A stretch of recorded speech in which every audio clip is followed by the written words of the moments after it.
Travis. What's happening at Mr. Jacobs' garage today? It's been pretty quiet so far, Joel. I was just reading some comic books. That's it? No big question? No conflict? No pancake breakfast?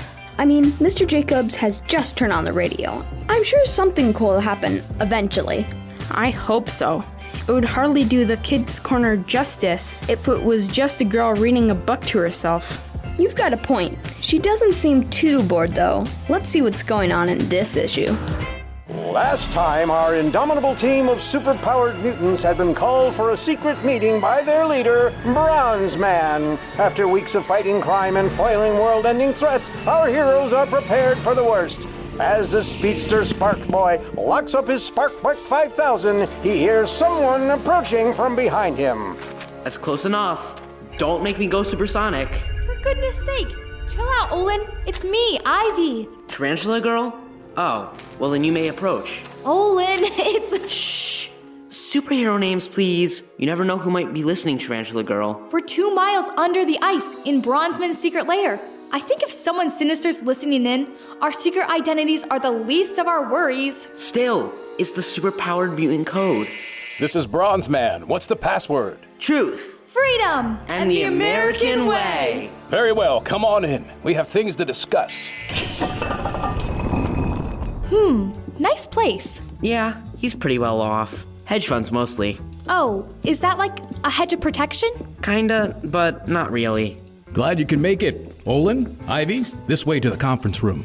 Bronze Man, shouldn't we be, I don't know, using our superhero names? I'm pretty sure we're safe from prying ears here, Olin. That's what I said. But that's kind of related to why I called you here this morning. You see, we've been working together for a while, and the criminals and evil masterminds know we're a team, and it's only a matter of time before they decide on a name for us that makes us sound like the bad guys. So, you want to come up with a name for team?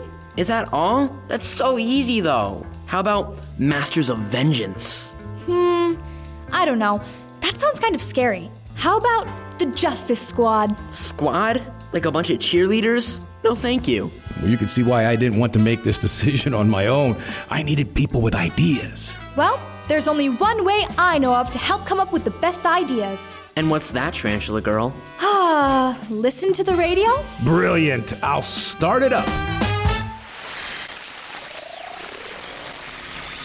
Back to the comic books, Ivy? Oh, hi, Mr. Jacobs. Yeah, just seeing what adventures our heroes are going on this time. Are you done with these on the floor? I am, yeah, but I'll put them away. Well, I'll get them. You look pretty comfortable. Thanks. So, what's going on today with you? Me? Oh, not too much. I was going to stop by Fiona's place, then maybe take Flynn out for a walk at the park. So nothing exciting. Sometimes it's nice to just have a peaceful weekend, you know? I was thinking the same thing. All right, everyone, I'm in a bad mood, so nobody try to mess with me. So much for peaceful weekends. Is there something I can help you with, Olin? I doubt it, Mr. Jacobs. How good are you at setting traps? Traps? You mean for mice or rats or something? Yeah, rats or something. The kind that goes to school with me. You go to school with rats? Have you been reading E.B. White books again? If I'm reading between the lines correctly, Olin, you're having problems with someone at school? Yeah, Brett. Brett? Yeah, he's the bane of my existence. The Bane, huh? What does he do to earn that title? All sorts of things. He makes fun of how I walk, he tells people I'm cheating on tests, and lately, he started stealing the snacks out of my lunch bag. Like a rat. Exactly. Well, as much as I can see the resemblance, I don't think setting a trap to hurt this kid is the right thing to do. I didn't think you'd understand, but at least take my side on this one, Mr. Jacobs. We've been friends for a while, right? Can't you help a friend out? I guess I can help. But you know, hurting someone who's been hurting you won't fix things. I don't know. If I was being mean to someone and they suddenly hurt me back, I'd start thinking twice. Perhaps. But I've found that instead of calming things down, getting back at people tends to just make them want to hurt you back. It's like it says in... hold that thought. I'll be right back. Gotta love contrived breaks in the conversation. Contrived? The phone's ringing. It might be important. Never mind. Want to listen to the radio? Sure. Hey, kids, what's going on? Oh, you know, reading comic books, listening to the radio. Waiting for Mr. Jacobs to help me get back at someone who's treating me like dirt. Get back at someone, huh? I didn't know that Lionel was the revenge type. Mr. Jacobs never said he was going to help you get back at Brett, Olin. In fact, before he went to answer his phone, it sounded like he was saying the opposite. All right, I'm back. Oh, good morning, Brian. Hey, just bringing your wrench set back. So, I hear you're helping Olin out with a problem. I was trying to, anyway. Where were we? You were telling me how we're gonna make sure that Brett was gonna get sweet, sweet justice for being such a jerk to me. Sweet justice, huh? That's an interesting way to put it. Yeah, but you weren't going to help him do that, right? Before I answer that, I think I should clear something up. It seems like there's a little bit of confusion with definitions. Definitions? What words mean? Whoa, meta. That's right. Sometimes we can start to think that the words justice and revenge mean the same thing, but there is a difference. Are you sure? They seem to be pretty much the same thing to me. That's what I thought too, until I read the Bible. Wait, the Bible tells us there's a difference? It does. In verses like Isaiah 1:17 and Micah 6:8, God tells us that justice is something that we should want and we should make sure happens. Whereas 1 Peter 3:9 and Leviticus 19:18 are some of the verses that tell us that getting revenge is wrong and is not something that we should want. Okay, so there is a difference. But what is it? I think I know. Justice is when we see that something is unfair and wrong, and when we do what we can to make it right. Pretty much. Okay, for instance? Well, like if we see someone who's being treated badly or unfairly, God tells us that we need to stand up for them and do our part to make sure that this mistreatment stops. Okay, so that's where I don't get why you won't help me get back at Brett. If I don't get back at him, he'll keep doing awful stuff and there won't be any justice. I would agree with that, Olin. Except that's not how revenge works. Revenge is trying to fix something wrong with more things that are wrong. And you know what they say, two wrongs don't make a right. Cliché, but true. And I might have a script about it that might help explain. I'll be right back. And now, from the garage of Lionel Jacobs comes the exciting drama, Water War II, an adapted biblical parable about revenge. Once upon a time, in a small neighborhood, there were two neighbors. Hello, Irene. Good morning, Steve. Sure is cold out, isn't it? Yeah, I saw snow in the forecast for tonight. Well, I guess that's what comes with it being winter and all, huh? And it did snow that night. By morning, there was a good foot in some places.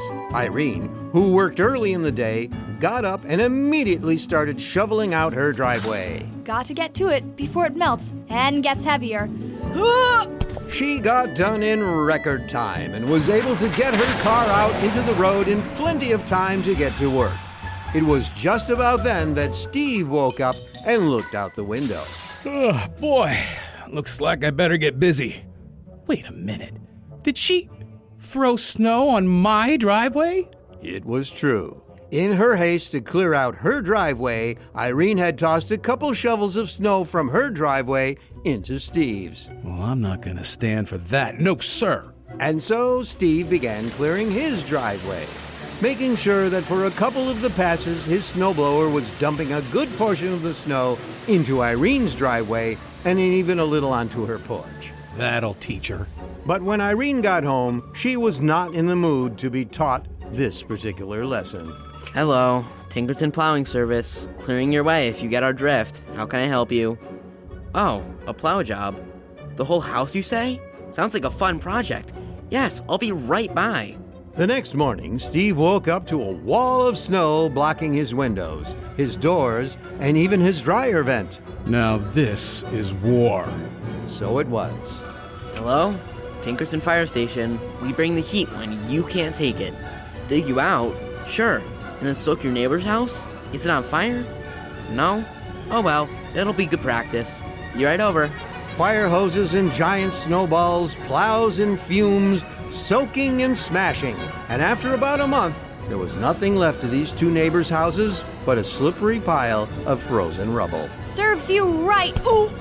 The moral is, when someone does something to hurt us, our first instinct is to do the same thing to them and maybe go a step further. The thing is that this leads to more and more hurt, until, like the houses in our story, our lives can be destroyed.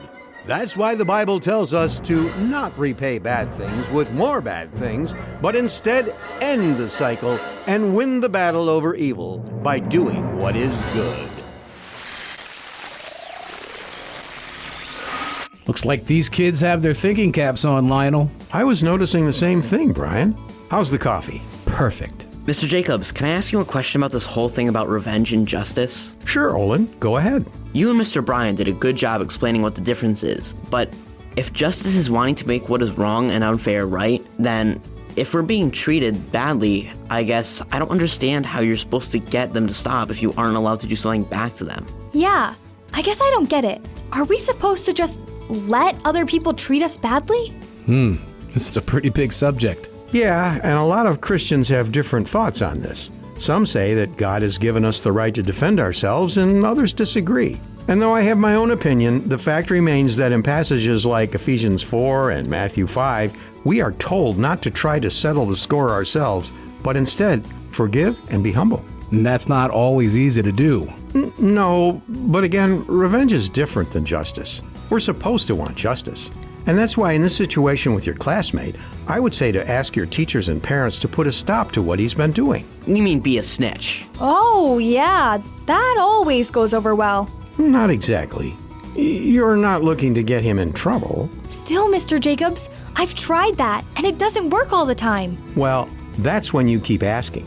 And rest assured, even if grown-ups don't listen, God always will. And like he says in Romans 12:19, he will take care of everything. So, God will make sure Brett gets what he's got coming. Perhaps, but God doesn't like punishing people for what they do wrong. He would much prefer that the ones who do wrong would come to love him and become part of his family. Kind of like the story of Saul in the book of Acts. He used to hunt down Christians and have them killed, but instead of killing him in return, God changed his heart and he became one of the greatest messengers of God's love the world has ever known. And by loving those who hurt us and doing good to those who treat us badly, we pave the way for God to work in their lives and be forgiven for what they have done wrong, just like we have. I didn't think about that. Yeah, it's sometimes hard to remember that God loves everyone, even people who aren't kind to us. It can be a struggle, but with God's help, we can share in this love with anyone, no matter how they treat us. Yeah, I've got to think about this and talk about it with my parents. Always a good start. Well, sorry to say, but I've got to head out, you guys. I told Fiona I'd be stopping by around 10. Oh, now you're all welcome to hang out. Nah, that's all right. Want me to turn off the radio on the way out? That'd be great. Thanks, Brian.